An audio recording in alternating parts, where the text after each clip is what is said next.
You're listening to MinerTalk on demand exclusively on 600 ESPN El Paso. Stay up to date with MinerTalk by downloading the free 600 ESPN El Paso mobile app. All right, welcome in. We are here live. MinerTalk is here. We're presented by the Oscar Arieta Agency. A little bit of technical difficulties out at the District West. Apologies for that. But special thanks to Danny Pedroza, who's hanging by with us here, producing the show. We're going to screen some calls if we get them our way. And we're going to talk about this UTEP football spring game here on this show. Our telephone number, 915-505-6009 to get into the program. We'll give you our full thoughts. We'll talk about everything that went on throughout the spring game. We'll talk a little bit about the garage sale. I'm hoping somebody from the garage sale right now who's listening in can bring me some great gifts to all the great UTEP merchandise that they're going to be selling over there that has a lot of Nike apparel as well. And I think it was just a great day out at the Sun Bowl, great celebration all around. Danny, you're recording, correct? We're all set, and I appreciate everybody who's listening to this after the fact, on demand, on our 600 ESPN El Paso podcast channel. Not going to lie, it's felt a little different, right? I mean, the last couple weeks, we haven't really talked a lot of intensive UTEP stuff, and now we get a chance to actually talk about this spring game. First off, this is the first time that I got a chance to watch this team practice or be in any kind of capacity of a football game. So for that, I was thinking there's a lot that I had to take away just because it was the first time watching this group. But if you want to call in or talk about this one, 915-505-6009, 600 ESPN El Paso on Twitter and X. If you have anything on your mind as far as this matchup, 600 ESPN El Paso on Twitter and X, or 600ESPNElPaso.com. Hey, I want to also give a big shout out to UTEP Zay, Alberto Reta. We had Steve out there as well. Sebastian Navarez, Perez was also there as well, and he was joining us. And it was a lot of fun to just see all sorts of people out there. Got a chance to see Sam Guzman of KTSM. Got a chance to see B. Martinez from KVIA. Got a chance to see everybody pretty much out there, which is really cool. And I think it was a great opportunity for them to honor a lot of the different alumni who are out there, have a lot of fun with the alumni as well. There was like halftime performances, halftime games. They did like a throwing contest, and it was Kavika Johnson versus Trevor Vidito. And for that kind of thing right there, Kavika Johnson had a chance to throw, and, let's see who could actually throw the furthest in that category. It was Trevor Vidito, the OG, the guy who has the career record for UTEP passing yards, and he was the one who ended up throwing the long pass that ended up helping the Miners in that one. There was also a one-on-one drill, which was pretty interesting. They had a punting and then a kicking event as well, and then they had a 40-yard dash. And by the way, it was Jadrian Taylor, former defensive end, and then Cornelius Brown, who, by the way, played a couple seasons in the NFL for the Indianapolis Colts, and he is somebody who's, real athletic himself. Jadrian Taylor beat him by a hair, and he is now joining us on our hotline as we get things started here on the program, 915-505-6009. First off, Jadrian, I appreciate you always calling into the show. You're always welcome on with us here on MinerTalk. What did it feel like getting a chance to go out there, do a 40-yard dash, and win it? I think you came in with a lot of confidence, man. Man, everybody was I had some supporters, I had some doubters. So it was 50-50, and I had to go out there and prove them doubters wrong, man. As simple as that. Oh, man, that's hilarious. It felt good to be able to perform in front of the Miner crowd again. Like, I really felt like I was back on the field again. Hey, I loved your T-shirt that you were rocking today. I know a lot of people were out there, and the coaches were decked out in polos. I think right before you were getting ready to do your 40-yard dash, you had your nice Hush Rush T-shirt, which I really liked as well, man. Yeah, the Rush or Hush shirt came out, man. It was time to put it. Now I had to take my shirt off because he took his shirt off. I seen him take his shirt off. Everybody, the crowd was like, "Oh yeah, okay, he ready." So I said, man, let me take my shirt off too then. I love it. Show the crowd I'm ready. Hey, what did it mean to be honored today, Jadrian? Man, it meant the world, man, just to, know that, what I did here won't be forgotten and everything. I put a lot of blood, sweat, and tears into this game, into this program. So, like I said, it meant the world, man. To see other players like myself be able to get recognition was good for me too. What'd you notice from the two teams? I noticed that they were very disciplined. Like, it wasn't too many mental mistakes when it came to just playing the game and playing discipline. So I really do respect that, and everybody had energy out there. It wasn't no dull moments for real. I wish we didn't get Hail Mary on the last play, but definitely was a good game. I like it. Hey, who is there any particular players that stood out to you that you were like, man, this guy's pretty impressive? I know we've got a lot of Kilgore guys to talk about here on the show today, and this UTEP football team has a lot of Kilgore products still on the team, but anybody that stood out to you? I hate to be biased, but I got to talk about my cousin, AJ Odom, man. He balled out, number 18. I didn't realize he's your cousin. No way. Yeah, number 1, AJ Odom, the cornerback. Oh, I'm a big fan. No, this is number 1 on the corner. He's the one from New Mexico. Big fan of him as well. They didn't even throw his way. No, he was locking up, man. I liked him a lot. Good man. That. And who else? It was number 3. I don't know his name. Jaden Smith, wide receiver. Yeah. That boy can ball. He's a baller, man. He's a baller. Like, straight up. I know he had at least 100 yards today, so he balled out, man. Of course. And I like Cade. Cade looked good, too, out there, man. So tell me a little bit about Cade, because he threw a pick 6, Jadrian, and he came back and he had back-to-back touchdown drives. So that shows a little bit of resilience. Mm-hmm. That shows that he quarterback ready, man. If you can go out there and throw a pick 6 and not be down on yourself and come back and throw 2 game-winning touchdowns, I mean, that's just being leader, holding yourself accountable, fixing it. I hear you, man. Jadrian, if Miner fans want to keep following you, where do they find you? You're going to be here sticking around in the community for a while. You're not leaving town anytime soon. Tell us how people can follow you.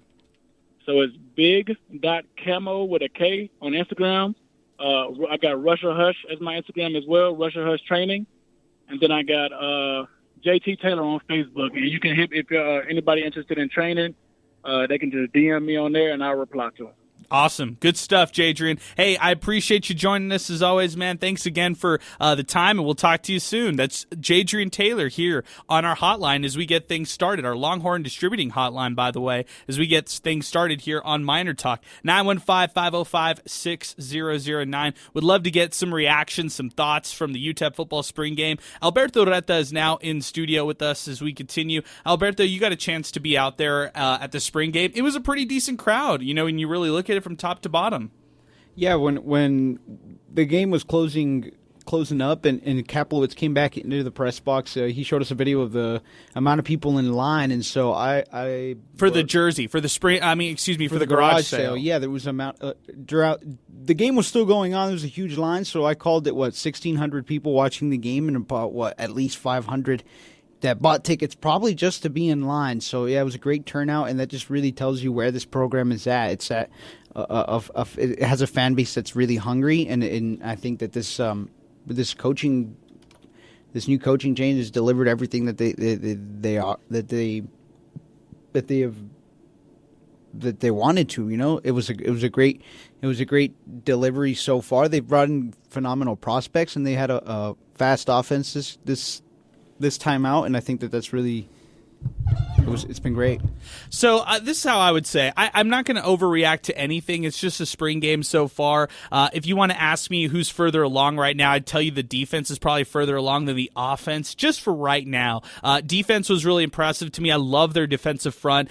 Guys like Sione Tongaua, who made plays today. Brighton Thompson, he made plays today. Very impressed with those two guys right there on the defensive line. Then I'm going to even deeper in their defensive line. Was impressed with Katie Thomas, this is somebody who, somebody who they're going to be relying on heavily this year.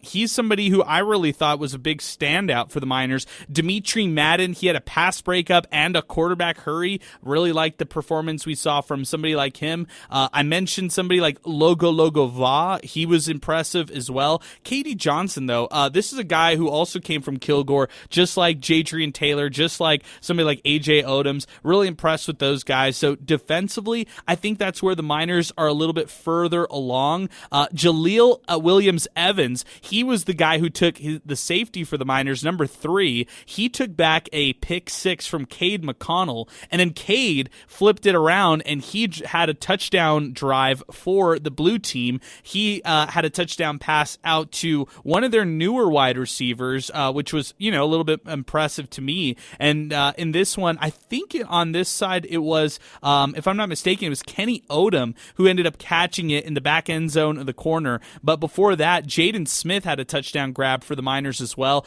Jaden Smith, the wide receiver from Eastern Kentucky, he's the guy I think a lot of people are really impressed with as kind of like a sleeper right there for the wide receiver position. Very impressed with what we saw from the likes of him. I would also like to point out some of the other offensive players that I was really impressed by.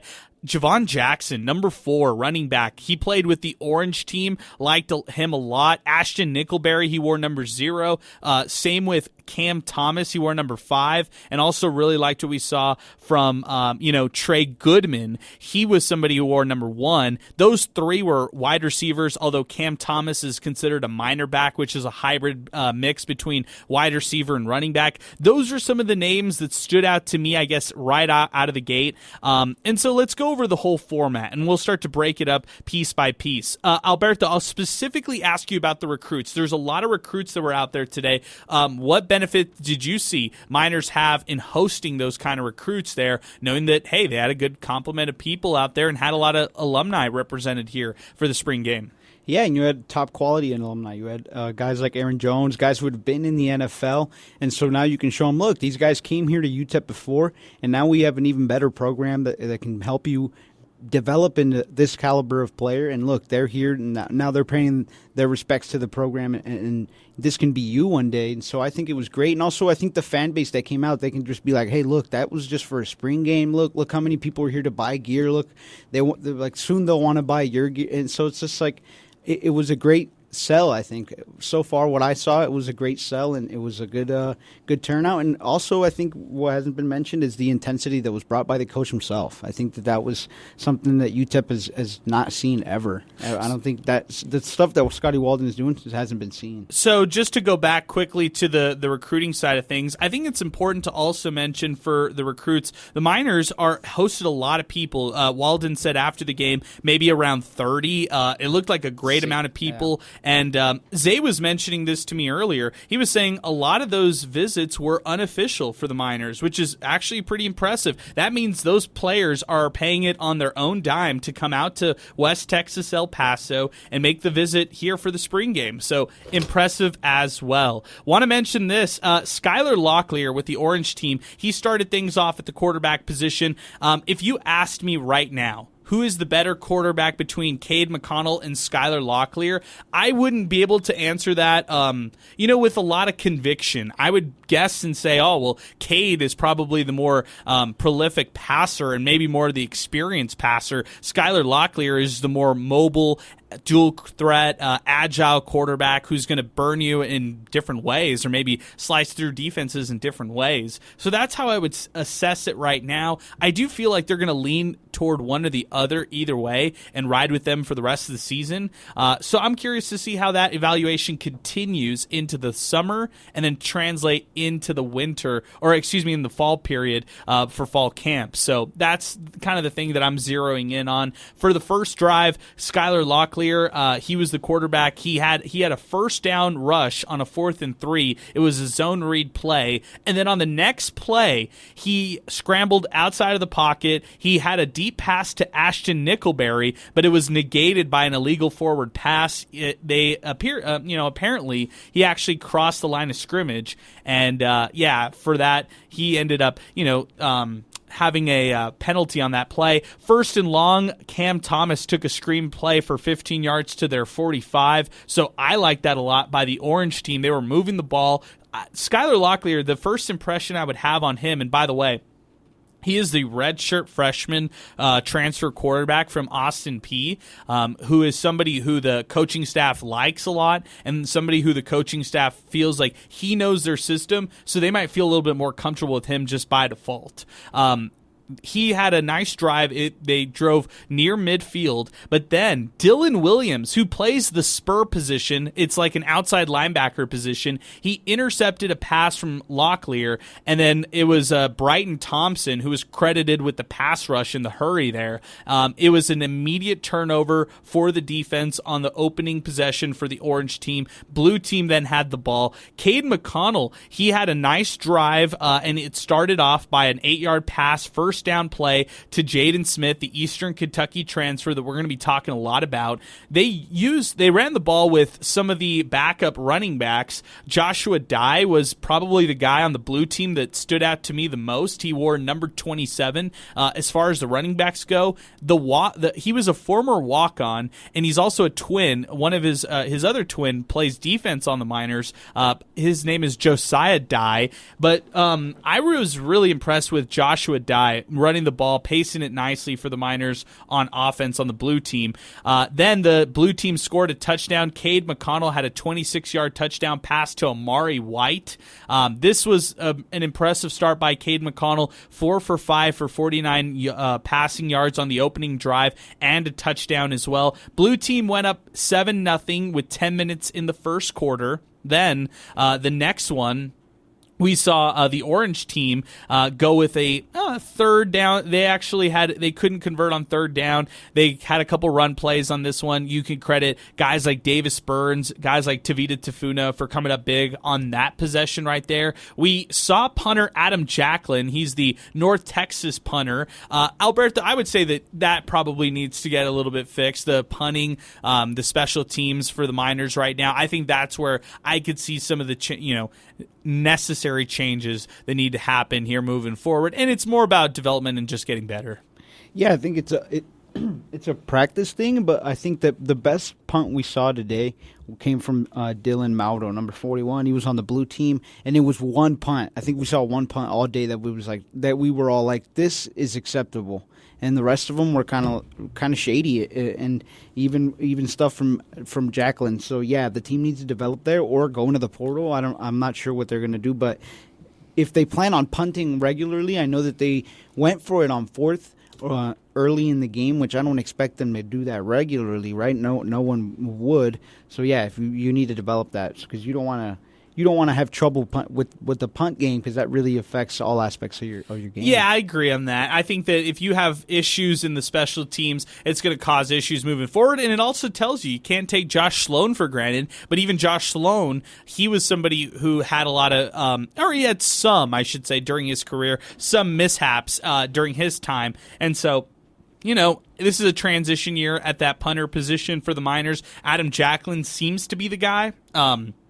Maybe Maudo can position himself to be a nice backup or a complimentary punter if things don't go well with Jacklin, but it seems like they're going to go with the North Texas guy that they got in the transfer portal. So the blue team got the ball back after the blue team stopped the Orange team on offense. So blue team gets the ball back. Remember, blue team is the one with Cade McConnell at quarterback. He started feeding Amari White more on this possession. He had a 15-yard completion to Amari White. Jaden Smith had a couple first downs on the drive as well with some nice catches. Then Marcus Bellin took a nice screen pass too. Atiq Muhammad had a physical pass breakup on defense, and nice to see the corner show some physicality. Atiq Muhammad was somebody the previous coaching staff was really high on. He has a lot of athleticism, stands I believe at 6'2" as a cornerback, and ton of athleticism. Heard today that I'm talking about Atiq Muhammad along with Maurice Westmoreland. They'll be competing in Conference USA track outdoor competition. Maurice Westmoreland's going to be competing in throwing categories, and then Atiq Muhammad probably more of the sprinting or the jumping categories, and if I'd have to guess anything there. But for sure, Westmoreland's doing the throwing categories, like shot put and stuff like that for the UTEP track team, which is kind of cool. You don't typically see that, and it's neat to see some of these guys do a little cross-sport, crossover to different sports. Buzz Flabiano, he made a 28-yard field goal. That drive stalled for the blue team on that drive. The offense couldn't really convert inside the red zone for a touchdown. They settled for a field goal instead. The orange team, they were down 10-0. They had to get something going on offensively.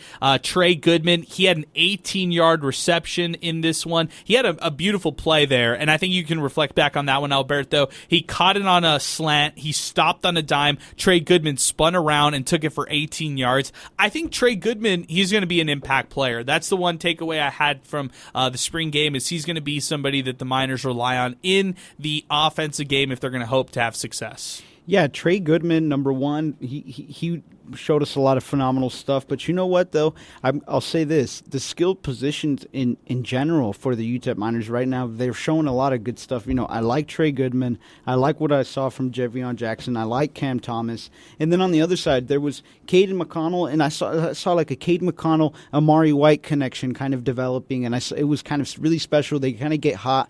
They kind of are thinking on the same page offensively, and that's what you want from your wide receivers and your quarterback. So I saw that, and I was like, that's really neat. I'm not sure if they'll both be playing come day one, but I hope that they are, because they look really, really good together. So all the skill positions that I saw for the Miners, they kind of shine, and I'm excited for it to become that. I'm excited for that come to the season. Let's move over to more with the orange team. So they started on a nice drive. It was Javon Jackson who scored from 12 yards out. He was the only player really who was having a lot of success on the ground today for the Miners. I thought the D-line did a nice job of swallowing up a lot of the opportunities that the run game was trying to get going. So it seemed like from the approach, if you had to give a nod from the play calling standpoint, called a lot. I felt like they called more passing plays than they did run plays. Although when you looked over at the orange team, which was again led by Skylar Locklear, he used a lot of his own mobility, zone reads on his side, RPOs on his side to take advantage and scramble outside in the pocket to try to get some yards. So I think it's just going to be a balance. Like, they might favor the run at certain time, they might have success, and then they'll go with the pass, and then you might see 3 or 4 straight passing plays, and then they'll go back to the run a little bit to balance things out. But I feel like this will lean a little bit more toward the passing game. How would you say the play distribution was done for UTEP's offense on both sides, if you had to make it kind of a general assumption here, Alberto? Well, look, when I saw the blue offense on the field, I saw them have deep pass plays established, and I saw them throw the ball deep. When I saw orange offense out there, I saw them I saw them run deep plays, and then I saw Locklear scramble, and that athleticism is something that excites a lot of people, and I think that's really, it's a type of football that it sells and it works a lot right now in D1 football. So I think that mobility at the D1 at the QB1 position is what might be favored by this coaching staff, and also just because of the speed, the speed that can kind of bring to your offense. It helps because of the speed that this team is running on. We saw they ran a bunch of plays on offense on both sides, orange and blue. They were running quickly, and when they weren't running quickly, you saw Walden get agitated because of it. So I think that they're just, the team's going through a transition, and we're seeing it happen in front of our eyes. Yeah, no doubt about that. Our telephone number, 915-505-6009, as we continue. 600 ESPN El Paso on Twitter and X. Give us your thoughts. What did you think after the spring game? We want to hear your instant reactions. We're giving our instant reactions here on MinerTalk as we continue. Hey, appreciate everybody stopping by the district. We had some technical difficulties over there. That's why we're starting off a little bit late here on MinerTalk. If you're just tuning in here on the show, we're talking all sorts of stuff stuff involving the spring game. We've been kind of going through a drive chart through the first half at least. The first half was more of a traditional format. They stopped the clock. They would run the clock on, the scheduled times to do so. They'd have media stoppage as well. And then the second half, it was a running clock, so it went much faster. We'll talk about how it all wrapped up, which ended in a crazy finish. Apparently in this one, it was a Kenny Odom touchdown pass from Cade McConnell, and Cade McConnell was able to help rally his team back into this one. It was just seconds left to play in this one, or actually this was as the clock expired. So the blue team won 39-35 in this matchup, and you got to give credit to all the teams for just fighting on both sides and all that kind of stuff as well. Hey, I want to give credit to some of the other players that we saw, some of the young guys. Freshman quarterback J.P. Pickles, he stepped in on the orange team. It was on the other side, Seth Mauser for the blue team. We got a chance to see some of the younger guys shine today or play today. Kevin Hurley, he formerly played quarterback for the Miners, plays now receiver for the team. He caught a couple passes in this matchup, and we got a chance to see him as a receiver for the first time. I think with Hurley, the thing that you see right off the bat is his physicality and his physical presence, right? He towers over a lot of guys. He's a taller receiver. And yeah, he has good hands. I think that his IQ from when he played quarterback will help him transition nicely into being a wide receiver on this team. So that's definitely an encouraging thing as well. Another thing to mention, the orange team balanced out a nice run game. I already mentioned Javon Jackson, but Ezell Jolly, number 20. I mean, this guy, he's somebody who played last year as a true freshman for the Miners, did not burn his eligibility, and he got a chance to pace the orange team nicely on the ground for them. So at the half, the score was 10-7. Not much change from,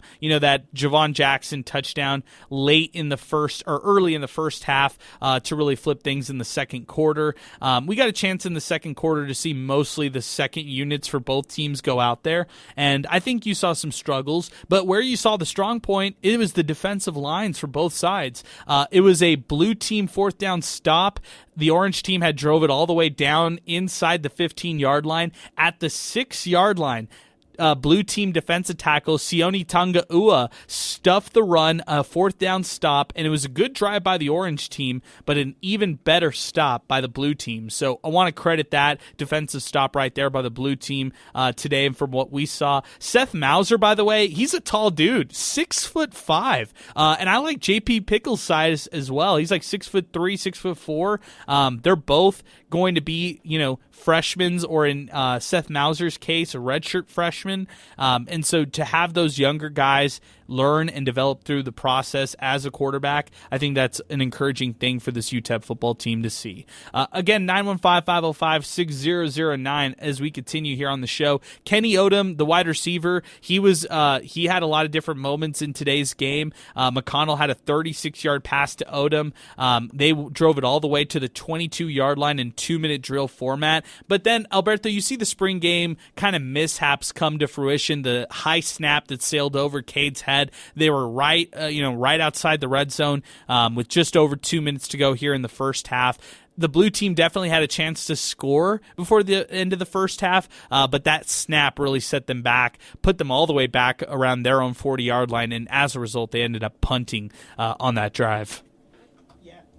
Yeah, I mean, with stuff like that, the mishap there with the snap and the bad punting, you can see that the team, although it shines on some sides like the offense and the defensive, the speed of the offense and the defensive plays being made, it also there's also some kinks that need to be worked out in the team. This is what they needed. They needed to kind of work through a more game situation. And to kind of see where they need more work, and now they can identify those. They've identified those things. Now they need to work on them. Yeah, it's a total work in progress, man. It's a total work in progress from top to bottom. I would also say this. I mean, when you're looking at this team, it's also about seeing like, all right, who's going to be somebody that had a great spring that we can build on, like you were mentioning. So if there's some certain guys who had the success over the spring, well, yeah, you're going to want to continue having that success. But on the other other side of that, if you had guys struggle, you want to see what you could do to get them on the right track. So totally with you on that. For the Miners at the half, it was 10-7. Blue team was ahead. Cade McConnell had a touchdown pass, Javon Jackson with the rushing touchdown, and Amari Wright with a receiving touchdown. I'm going to ask you for the Cade McConnell stat line here in just a second, credited to Brett Bloomquist. But at the half, the alumni got a chance to get together and play a lot of different games to just excite the fans. There was a tug of war.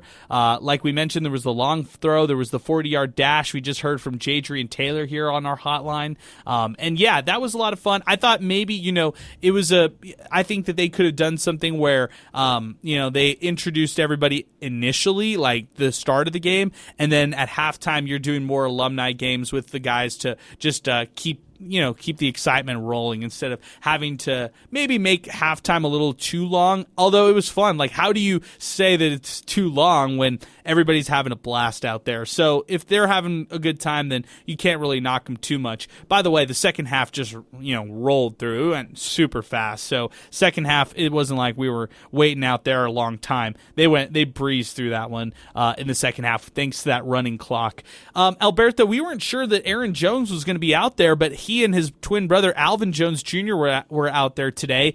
They had a press conference earlier today for the A&A All the Way charity softball game. It's their third annual time doing this, and it was just great to see the twin brothers out there supporting for the Miners. I know that they weren't part of the list for the celebrity coaches. They were just there to show support. And I think for Aaron himself to be back here in El Paso after spending some time with Minnesota trying to get acclimated, I think it's refreshing to be out here and to see all the energy and excitement for UTEP football. And the familiar faces, I'm sure. And I think that the surprise visit, it was necessary because I hate to say it, but this is a really big moment for the program, and it's not do or die. Why would you hate to say it? Because it puts a lot of pressure on the situation, right? A lot of people talk about how the media buys or inflates everyone's hopes, but it's just we're reporting what's happening. And look, they talk about the coaching staff talked about how they were going to bring in all these players and bring in all this speed, and they've done that. And so it is a big moment, but that also brings a lot of pressure and to actually deliver the moment. Yeah, and when you look ahead of what's to come for this team, it's a difficult schedule. It's a difficult schedule, so hopes are up. Everyone's hopes is up, and you can feel the energy is high. So it's just a big moment. So Aaron Jones being there, it was huge. His brother Alvin Jones, it was huge. They're both big parts of the recent history of the program, and so it was important for them to be there. And look, the people that were there, the fans that were there, except Pinky, who had was a little bit busy, but all the fans who were there, the loyal ones who were committed to the program. So he was there hyping up the crowd, and I think that was important. Will Hernandez, he did a phenomenal job.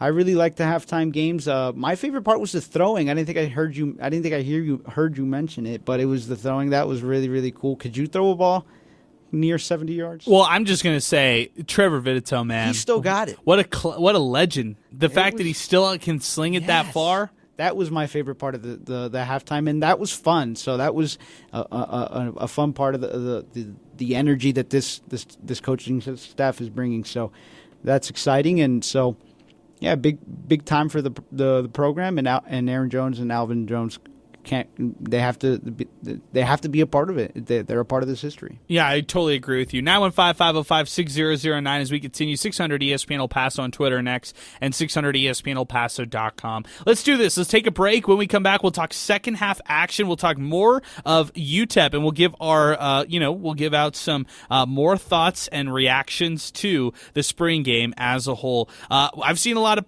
spring ball before, but I've never seen a spring football game quite like today. We'll continue more with this conversation as we continue here on MinerTalk, presented by the Oscar Arieta Agency. More in a moment here on 600 ESPN El Paso.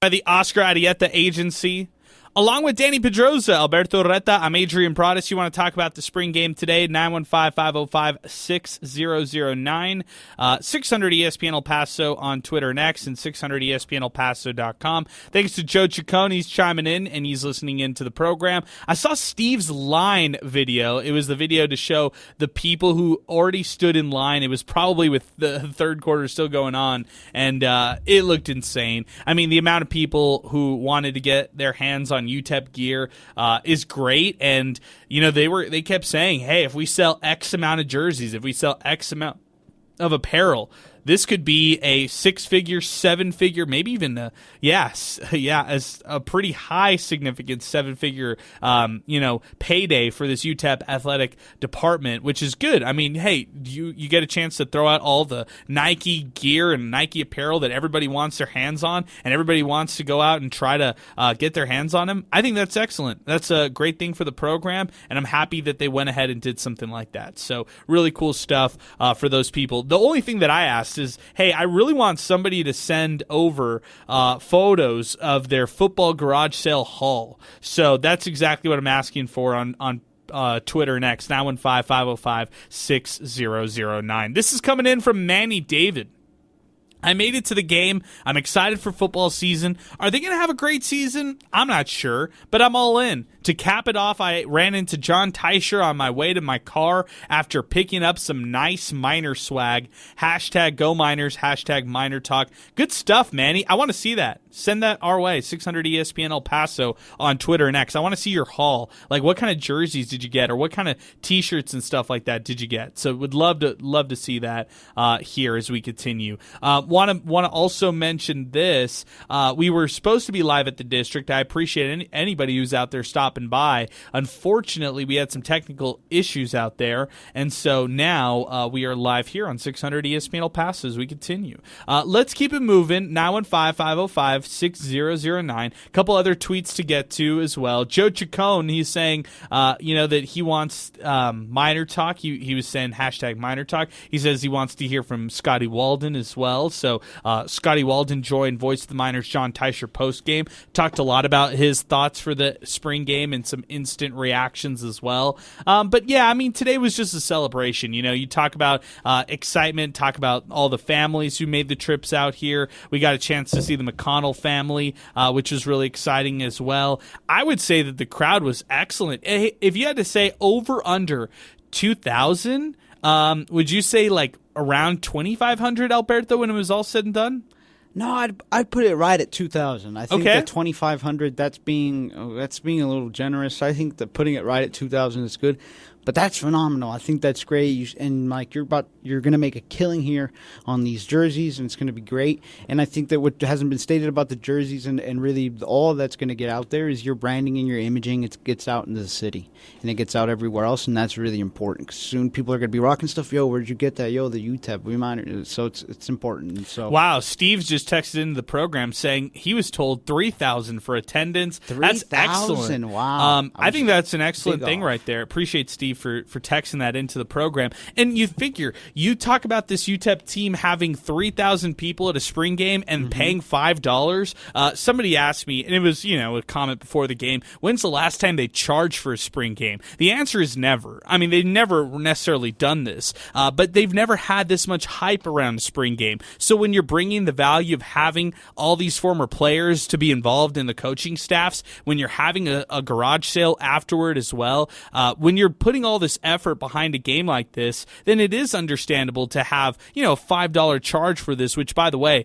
not like the UTEP ticket office is pocketing that money. It's going to the Gridiron Club, which is aimed to help the football program to begin with. So I would say that's a positive thing moving forward. I think 3,000 is excellent. I think they were aiming for somewhere around 2,000. I think 2,000 was right at the sweet spot. I heard that they sold 1,500 before. So if you're telling me that they got a walk-up of 1,500 as well, that's excellent. And maybe it's a little less than that, but still, if they even had a walk-up of around 1,000 people, I think that's a really positive thing here moving forward. So definitely want to continue that conversation. And I would say this as well. I mean, I was seeing this in group texts as well. It felt like this game had more people in attendance than the last home game against Liberty. And that's just the reality. And that was senior day. That was the final game for UTEP football. So I hope that moving forward, this team can channel that excitement and actually deliver wins. I mean, that's, of course, what everybody will want to hear, and everybody will want to see moving forward. They want to see wins. They want to see this team actually produce and, see what they could do moving forward. Manny David just shot us a great picture, by the way, of all the items and all the different stuff that he's got out, as far as his haul. He had a jersey there. It's a WAC jersey. It's number 58. He also had a basketball jersey there, number 20, and it's a Nike swoosh jersey. Did you like the selection, Alberto? He got a chance to go all white look there for his haul. Maybe paid, with those between those jerseys right there, just a little less than $200. And that's a great deal right there. I'm glad. I hope he'll probably frame one. And I think that we were talking a little bit pregame, and you guys were saying how you guys really like the white jerseys. Those have been your favorite throughout the years. I'm sure that the white ones and the black ones and everything black will go first. Why? Because black's just really style. Just people love wearing black, and white is really it's really nice. White is really pretty color, and they've done a phenomenal job through the years with the white jerseys. So I'm glad people have been able to get their hands on stuff. I'm not gonna. Well, I'll head over there after this wraps up, and I'll see if I'm sure the line will still be there. I wonder if it'll still be there. Sebastian Perez Navarro, he tweeted us that they're letting 80 people in at a time. You can kind of go through and browse all the different things. They had some great shoes yesterday. Those are the ones that I had my eyes on. They had some really cool stuff just in general. Hey, as we continue, 915-505-6009. More on the team itself and more on the quarterback battle specifically. Skylar Locklear versus Cade McConnell. That's the quarterback battle that we're going to be talking about probably all the way through August, especially the first 2 weeks in August.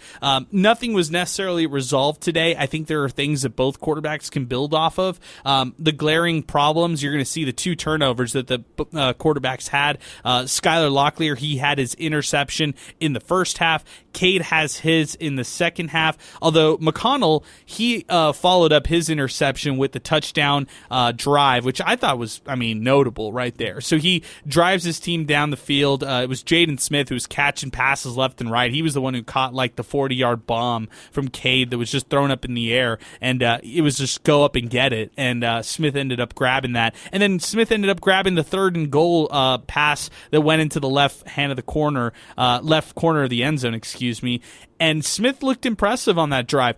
The blue team held the orange team defensively. We pretty much thought the time was over, but the coaches were really using those timeouts, and they wanted to see a little bit more stoppage at that point to get more competition for both the teams. And then on the next drive, the blue team ends up with the ball. By the way, on the previous drive, the blue team had a chance to tie the game with a 2-point conversion. That was no good. They really had to hold things on defense. They did. They got the ball back on offense. They drove the ball down the field and then scored as time expired to win things 39-35. So, in this one, I'd give the nod to Cade, and I think the coaching staff would have given the nod to Skylar after the first scrimmage. The second scrimmage, from everything that I heard, it was very even. It was like 50-50 split. So what we've gathered is after the 3, true scrimmages, or, in this case, it's the spring game, after the 3 ones, it's pretty even. The first one, you're giving the nod to Skylar Locklear.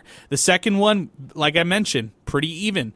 This one, I'll give a slight edge to Cade McConnell, knowing that even though he had that pick 6, he was able to rally back and had 3 touchdown passes throughout this game and look sharp. I think that where Skylar will lack, he'll have some challenges at times, is throwing that deep ball. I didn't see enough of that today. I thought I saw a lot of out routes, a lot of slants from him, and he was hitting his targets to his credit. And he likes that zone read approach. For Cade, I would knock the mobility, and I would knock some of the stuff in decision making that we saw from him.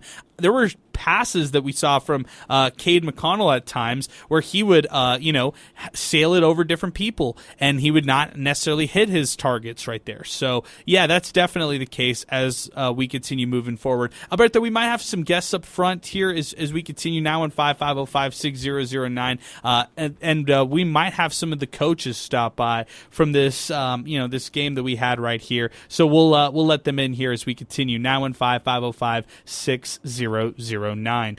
Also want to mention at the running back position, we saw a lot of different, running backs today. Javon Jackson probably was the notable standout player on both sides for the Miners. I thought he ran the ball nicely. Marquez Taylor, we never really got a chance to see him last season, so he got a chance to really do things this year. This time around, he's playing a lot as far as the spring game, and he's somebody who maybe could be a contributor here in the fall.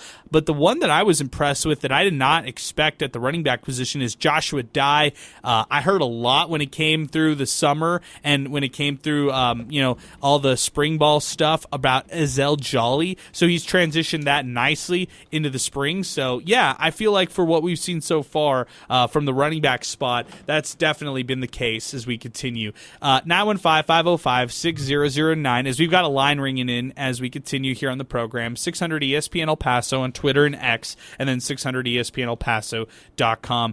Wide receiver position, some of the guys who stood out to me, like the route running abilities by Ashton Nickelberry, Trey Goodman.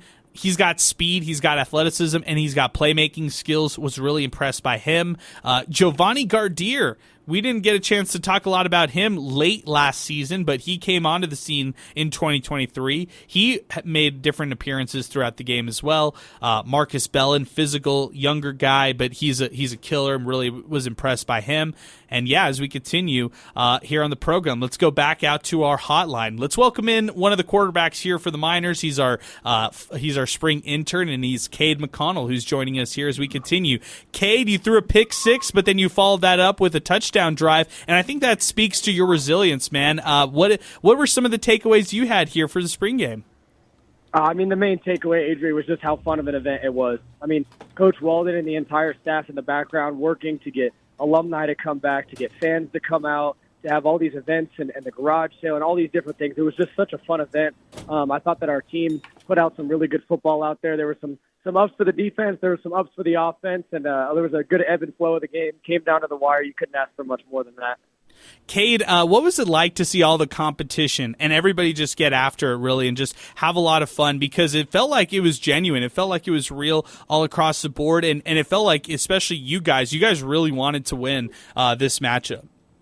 No doubt. Every single person that stepped out on that field really wanted to win today. And, yes, we're all brothers out there. We're all teammates. But I can promise you that each side was going for the win as hard as they would in a real game.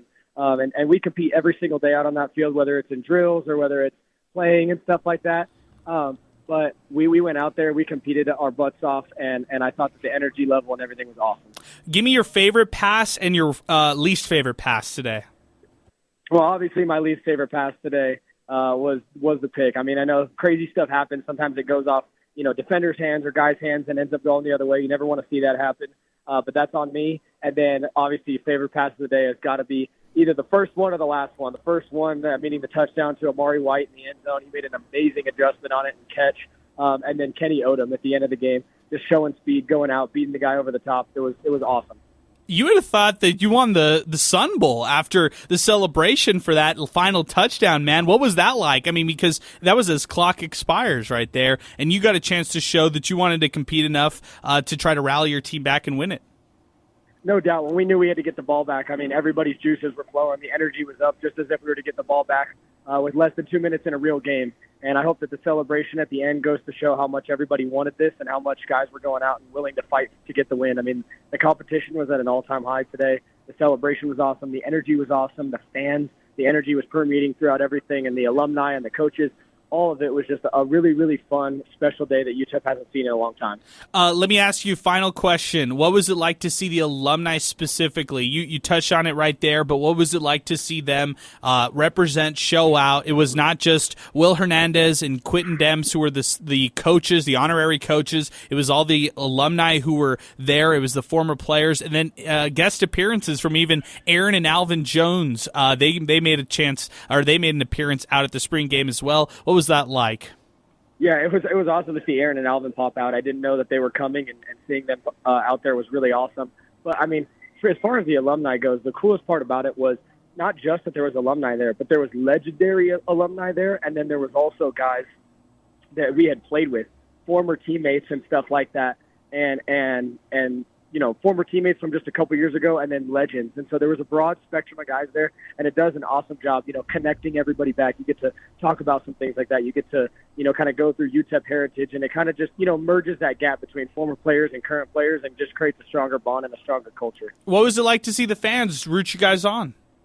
Gosh, Adrian, that was so cool. I mean, that might have been my favorite part, was that there's thousands of fans up there filling up our entire home side. They were into the game. They were excited.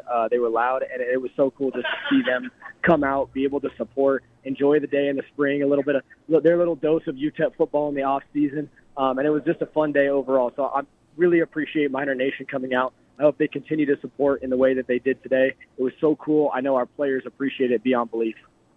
Well, we appreciate you beyond belief, man. Thanks for calling in. You always do it, and always appreciate you, man. We'll talk to you again next week, man. I'm glad that spring ball wrapped up and no injuries to talk about with you. Absolutely. I'll see you guys on Tuesday. Thank you so much again. Have a great rest of the show. That's UTEP quarterback Cade McConnell here as we continue on MinerTalk, 915-505-6009. All right, now time to rip the Band-Aid off. He is in our studio, and he was a guest coach as well. He is AJ Hotchkins, and he had a nice tan from today. Hey, what a blessing there. AJ, you got a nice tan, got a chance to coach, got a chance to be around the whole football team. And you're the most unfiltered UTEP guest that we could ask for right here. Yeah, I did get a great tan today. I've been out in the sun the last couple of days, so I was cooking today though for sure. I thought the team looked great, and I was excited about everything that was going on.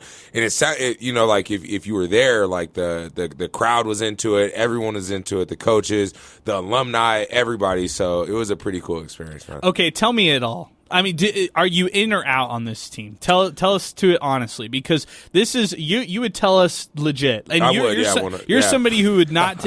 If you're not in on this, you'd say I still don't have the best feel on this. But if you are about it, then you'd say, yeah, I could see some of the pieces right here that could lead to something bigger. Yeah, correct. No, for me right now, I'm in on the team actually, and I met Scotty Walden yesterday. I met the coaching staff yesterday. And I was at practice yesterday. I was really, really, really impressed by practice. I went home. I raved about like how, just like attention to detail, all the things like that, again, like I think makes good football teams. Attention to detail. Guys in the back are paying attention at a walkthrough. The coaches are fired up. All the coaches, and again, this is just my opinion. You said I was unfiltered. All the coaches are in shape. They're running around. They got energy. The kids got energy. They're feeding off. And I think it starts from the top down. And right now, as far as I'm concerned, I'm in, 100% on what's going on with the UTEP football team. And it almost even feels weird to say that because I haven't been at all, actually, and so it's super exciting for me to see because I take pride, again, like, I played at UTEP, and, I take pride in being a UTEP Miner, and so for me, I'm excited for them, and I'm excited to watch them August 31st, I think, versus Nebraska, Yeah, So. And when you talk about this team, AJ, there's a lot to say. I mean, they've got a new offense, really. They're going fast offensively. Defense seems a little further along both, the Correct. offense and the special teams right now. Right. But how do you assess the team right now as a whole? Yeah, I think you hit it, man. I think it's always easier for the defense to come together before the offense just because, like with the timing of the routes, the offensive line, like there's a lot more pieces to go together, I think, offensively than there is defensively, always. I think that because defensively, it's like plug and play. You got guys. A flat player is going to play the flat. Like you tell the guy to go to the flat, play the flat. there's different techniques to play a flat. But I'm saying my point is it's more plug and play. But I think the offense actually looked really good today. Cade looked really good. He balled out. He's a gamer. Obviously he had the winning touchdown. He looked good early in the game as well. Was super impressed by him. Number 3, I'm not sure what his name is. Yeah, I'm sorry. Smith. Yeah, that Jaden dude. Smith. By the end of the game, I was just screaming to throw him the ball. I don't care if he's open or not, man. He kind of looked like Jacob Cowing, man. You throw him the ball, good things were happening. There's another kid, number 8. He looked good. White, yeah. Amari White. I think he was out towards the end of the game. I don't know. I'm not sure what happened, but they have some impressive pieces on offense, man. You look at the offensive line, man. They have big number 78. Collectively, man, they're a really, really good-looking group, especially for Conference USA. But like I've been saying with UTEP, man, like, again, they've had the talent. In my opinion, the last 2 to 3 years, I think that they've had the talent to go out there and win football games. Talent was not the issue. I think it was the culture of the program, and I think with Coach what Coach Walden's doing and the rest of the staff, because it's not just him. I talked to some of the coaches last night. We went out and had some conversation with the alumni, with the coaches, and all those guys seem super energized.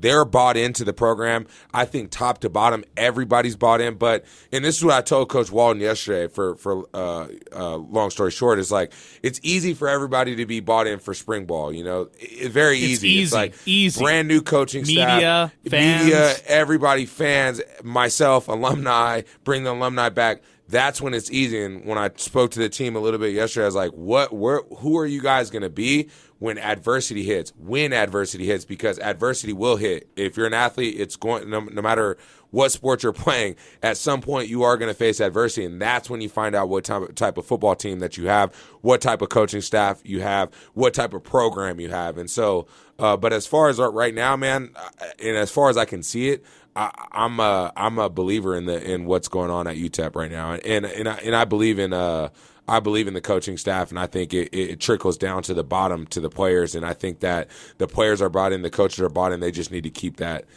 family. It's a family, at the end of the day, and it's like no matter what happens, we remain a family, and this is our standard. And everything Coach Walden was saying before yesterday at practice. And again, I'm not a hype guy either, because at first, I'll be honest with you guys, I was skeptical about Coach Walden. I saw some of the stuff on Twitter, and I was like, I don't know, and I'm happy that I went and I got to experience him, shake his hand, and he comes off really genuine to me. And again, I think what I always say in my own career is like, what's done in the dark will always come to light. So, and I think he's a good man behind closed doors, and I think that when the media comes around, I think he's the same guy. So, genuine across the board, and I'm excited, man, for these guys. I'm excited for the kids too, because they deserve it. Well, and I shouldn't say deserve. They still have to earn it. But I think that, it's never really been the kids, man. I said that 4 years ago when I was ranting on Twitter and everybody was coming after me saying that I was the bad guy for just saying the truth. And again, I love Dana Dimmel. I'd let him babysit my son. But the culture and him as a football coach, it's just like, it is what it is, man. Like, there was no discipline. Guys show up, do whatever they want. I've already said this because I was a coach and I was a player. And so, you see it through a unique lens. Yeah, that's my perspective. Is like I was a coach and I was a player behind the scenes, and that's why I was saying, man, like they had the talent this year. They had the talent this year. When you look at them, like, man, I'm like they could have beat a lot of the teams that they lost to, in my opinion, from a talent perspective. But there's a lot of good football teams out there that are beating teams that are way more talented than they are, because if you go out there and you play as a team and everyone's on the same page, they're disciplined, you're a family, then you could go out there and you can win football games. That's what I believe, especially in football, because it's such a team sport. It's unlike any other sport. I had a high school football team coach, shout out Coach Rucker, and he would always say, football is the ultimate team. He's an old guy. football is the ultimate team game, and it's so true. If you have guys that are going out there, they're 1,000% bought into the program, the coaches are bought in top to bottom, you can go out there and you can beat football teams that are more talented than you. So why does it mean significant? So you mentioned things like you got a chance to go to practice, you had a chance to go to the spring, you were coaching at the spring game, you got a chance to speak. You got a chance to also, not only watch practice, but then hang out with the team after the fact, and actually speak in front of the team. Uh-huh. Why is that important for alumni? Like, you were around, it wasn't just you, it was other alumni who were there as well. Man, that's a good question. For me, and we all do, man. We all do. We all got so much other stuff going on in our lives, like the alumni. You got guys playing in the CFL, NFL, coaching high school football, selling real estate, all these things. So for me, if they don't invite me back, I'm not butthurt. I don't care. I shouldn't say I don't care. I'm not. My feelings aren't hurt. But it's awesome to be honored in front of the spring. One of the alumni, it hit me yesterday when he was he talked in front of the team. He was like, and he was one of the older guys. I'm young. I'm fairly young. I played 3 or 4 years ago, whatever. But he was like, I had never been honored by a head coach in front of the football team or anything like that. And I think that, again, when you go to war for the program and then you should come back and you should be honored, especially if you went out there and you gave your all. And for someone like myself, for someone like Will Hernandez, all these guys, top to bottom, all the guys that were out there, they went out there, they sacrificed their body, they went to war for the program, and so I think it's awesome that they're bringing the guys back, and on top of that, I think it's really good for the players to be around a lot of these guys. Let's just take myself totally out of the equation. You have NFL guys. They can speak from an NFL perspective. You got guys that are coaching high school football now. You got guys that, like I said, they sell real estate. They're in business. You got MMA fighters, myself. There's options outside of football. There's options inside with football. And there's wisdom to, no one, if you weren't a college athlete and specifically a college football player, it's like an elite, or not, I shouldn't say elite. It's like a fraternity. Only we know what we know, right. And when you leave, and that's why another thing I told the guys is when you'll see when you go and you live a regular life after football, God willing, you go to the NFL or you play in the CFL if that's your aspiration, but that'll be over one day too. And then you'll be sitting there and you're like, man, it was cool with the boys the other day, man. And so even me, we went to Union Draft House last night, and even just me being around the other alumni, we share something that I don't share with everyone else, because we were all college football players and we all played at UTEP, we all played at UTEP. So I just think it's awesome, man. And I think it's a way to get the fans interested. I think all around, it just makes perfect sense. You look at other programs, they invite the alumni back. They honor the alumni. Why? Because it looks good for everyone. It looks good for the coaching staff. It's cool for the players. The fans are excited about it. It just makes sense, and having Aaron at the game, having Alvin at the game, Will Hernandez, all these guys, man, it's just super awesome, man. It just creates that atmosphere, and then for the up and comers, they're looking at Aaron Jones, and they're like, oh man, I could be like that guy, I could be like him, and I think, why not? If I was UTEP, I'd try to get Aaron Jones to be in the weight room every single day, so players could pick his brain, players could just watch what he's doing, because he's the most elite out of, in all due respect to everyone else, and I guess myself. I think highly of myself too. But Aaron Jones is the face. He's in a different territory. He's in a league of his own as far as UTEP alumni goes. They should have Aaron Jones' face everywhere in the building, in my opinion, and they should do whatever it takes to get Aaron Jones in the building all the time with the kids, having them speak to the kid, whatever they need to do, whatever that takes. That's what they ought to be doing, in my opinion, because again, it gives, even for me, I'm inspired, man. I'm an athlete too, man. I'm inspired by Aaron Jones. I turn on the TV and I watch Aaron Jones. I'm inspired by Aaron Jones. So I I couldn't imagine being a running back at UTEP, right now, and they're watching Aaron Jones. You know what I mean? Like, yeah. I'm an MMA fighter. I don't even play football, but he's inspirational to me because I respect. Like, I see him. I'm like, man, we were at the same school. Like, that's cool. Like, he's doing amazing things. He's able to protect and provide for his family off of his hard work at the University of Texas El Paso and now in the NFL. Like, how many people can say that? Good point. So. Yeah, that's a good point. We got AJ Hodgkins. He's here in studio as we continue. 915-505-6009. AJ, before we wind it up, and I appreciate it, you've actually spent a good chunk with us here on the program already. You've got a big announcement to make, and it will be happening soon. Where can people follow you on social media if they want to follow the journey through your MMA journey? You played football here at UTEP. You played, obviously, at Oregon. You coached here at UTEP as well. And now you're really dedicating your entire life over these past 2 years. It shouldn't even say 2 years, right? Are we having to check the calendar to make sure if it's 2 years right now? Because it looks like you are somebody who's going to be making a real big announcement here soon enough on what's next here for you. Yeah, man. Like Adrian, like I've really dedicated the last year of my life to mixed martial arts. Like, when I think about it, it feels like 5. Yeah, I've only been fighting. I only fought, like, my first fight was really slightly over a year now, and I'm 4-1, and yeah, like, the more and more time goes by, like, the more and more invested I get in myself, and yeah, man, I guess for my announcement, yeah, like, I'm moving to Las Vegas and to level up my training, to level up just like my entire team and my camp, and I think it's something that's necessary for me because I think that El Paso's been awesome for me, man. And I think but I think I'm ready to take that next step, and I think I'm ready to move forward and chase my dream to become a world champion in the UFC or any major promotion, really.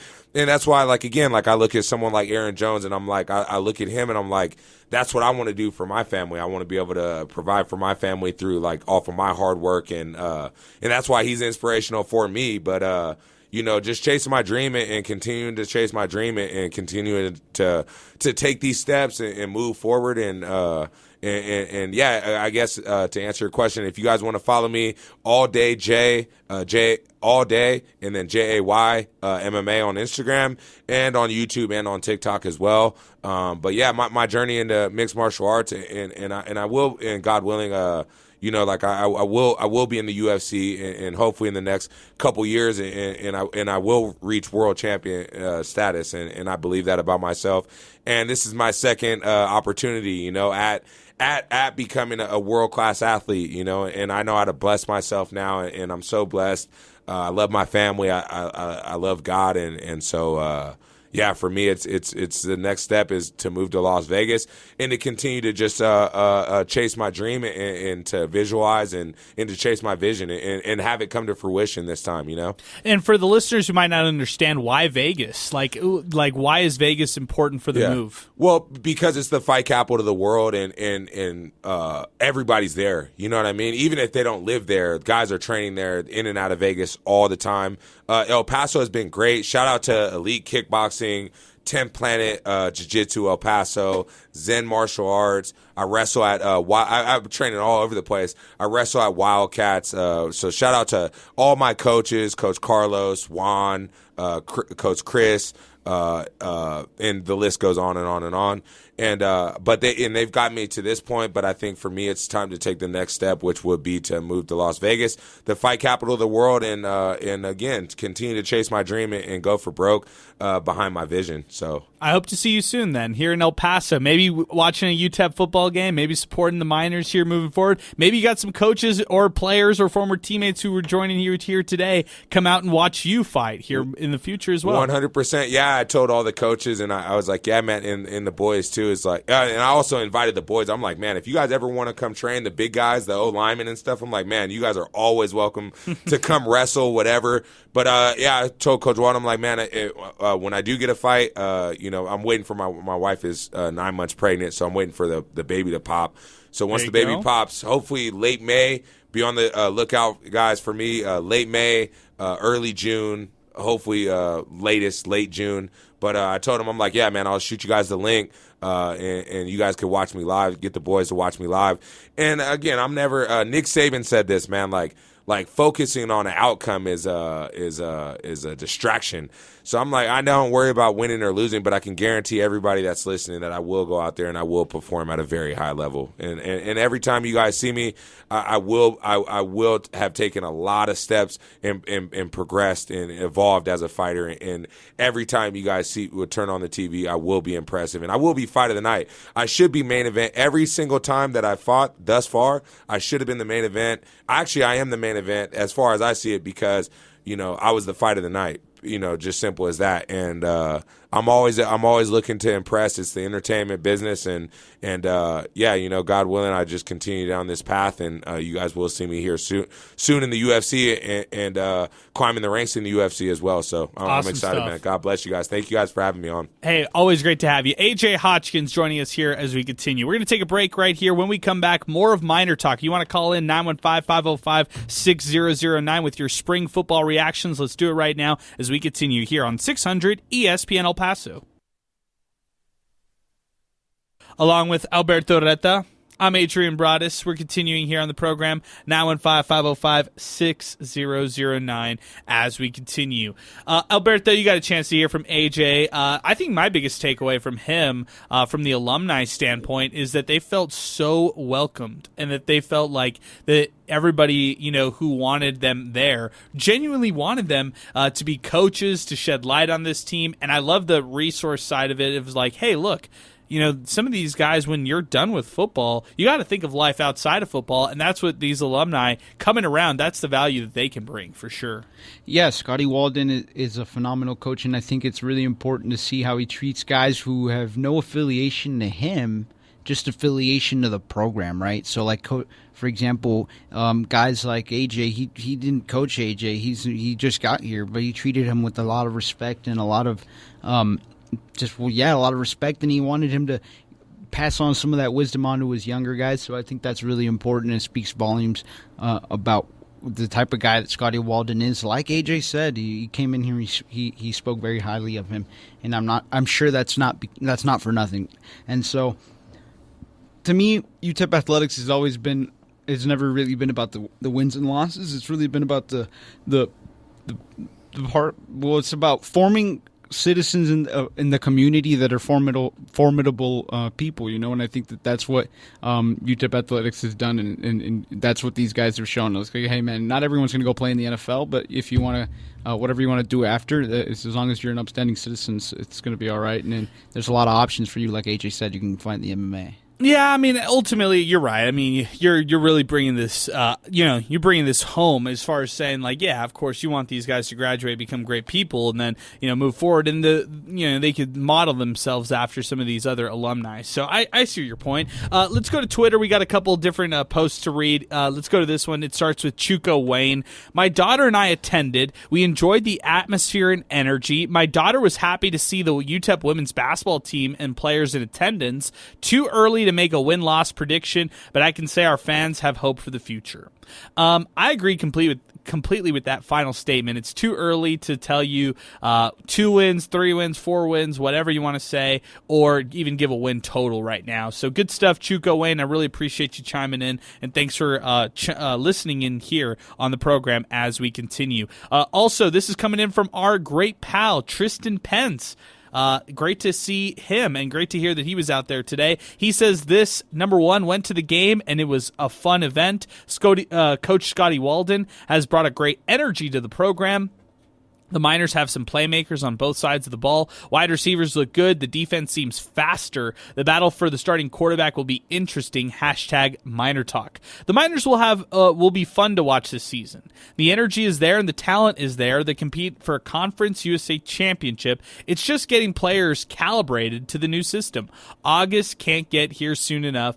#MinerTalk. Good stuff there, Tristan. I appreciate it. As far as the makings of a conference title team, man, I just, win 5 games, win 6 games, become bowl eligible again before you talk conference titles. I see your excitement, I see the energy, and I see where you're going with that. I just think it's the Miners are.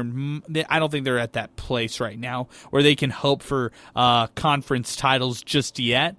They got to figure out how to continue to, or I would say this, they have to figure out how to win consistently. I think that will be one of the keys for, the Miners moving forward, and maybe head coach Scotty Walden can help do that here moving forward. Let's see what happens. 915-505-6009, that's our telephone number as we continue. We're starting to wind things up here on the program, and I really appreciate everybody chiming in on the show. It's been a great show. It's been great to have people like Cade call in, Jadrian Taylor, AJ Hodgkins stop by as well. Been a lot of fun for all that kind of stuff. I'll ask you this, Alberto. Crystal ball prediction. If you had to go and look into your crystal ball and you had to tell me right now, is this team a winning team or a losing team in year one of Scotty Walden?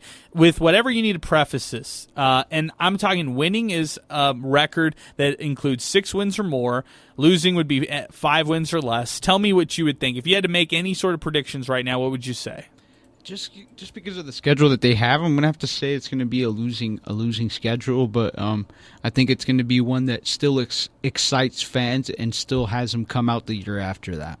Okay, I think that's a fair answer, and I actually really like that answer because, look, if you're going to have a losing season but you have optimism for the future, I think that's the steps in the right direction. You look at how tough the schedule is. Let's run it down. At Nebraska versus Southern Utah. That should be a win. That's an FCS team. At Liberty, at Colorado State versus Sam Houston. At Western Kentucky versus Florida International. At La Tech versus Middle Tennessee versus Kennesaw State. At Tennessee, at New Mexico State. That's how they close out the season. Tough schedule right there when you look at it. Even not knowing anything about those teams right there, it's just a tough schedule. Just travel purposes and historical purposes too. Miners don't typically do great against some of these teams that they're playing, next year. So, hey, I think we're starting to wind things up here on the program. Alberto, give me some final thoughts here as we wind it up here for Miner Talk after the spring game. I mean, the energy was high, the excitement was high, and it was provided by Coach Scotty Walden, and that's something that refreshes fans when you compare it to Dana Dimmel. And I think that direct translation or that direct transition from Dana Dimmel to Scotty Walden and everything that they're seeing on both social, TV, and hearing from everyone else, I think that's bringing a lot of excitement and it's drawing a lot of eyes to the program. And what we saw from the recruits is obviously that it is drawing a lot of eyes from the most important people, the recruits. So yeah, to me, it really it's working. I hate, that's why I came on here and I stumbled, but I said, he's doing what he said. It's kind of working. He ran a bunch of plays really, really fast. He brought a bunch of recruits. He's got his eyes on a bunch of big-name recruits he's already made history recruit-wise once. He had a strong recruit year that first year on a short notice. So he's doing a lot of things on a short amount of time. And so I'm cautiously optimistic, and I hope other fans are too. And I think that it's going to be an exciting year and a profitable year for UTEP football. Good stuff. Hey, I'll leave everybody with this right here. I don't know what you could take away from this team, but I could tell you that you could take a lot from the culture that looks to be established with this program. It looks like this program right here is willing to do a lot for, just to have that kind of success moving forward. And I think they're taking the steps in the right direction to put out a winning product out there. So, there you go. Hey, I appreciate everybody listening. If you missed any of the Miner Talk podcast, check it out wherever you listen to podcasts as we continue. Special thanks to Danny Pedroza. I'm Adrian Broadus. Of course, we had Alberto Reta with us as well. You're listening to Miner Talk, presented by the Oscar Arieta Agency here on 600 ESPN El Paso.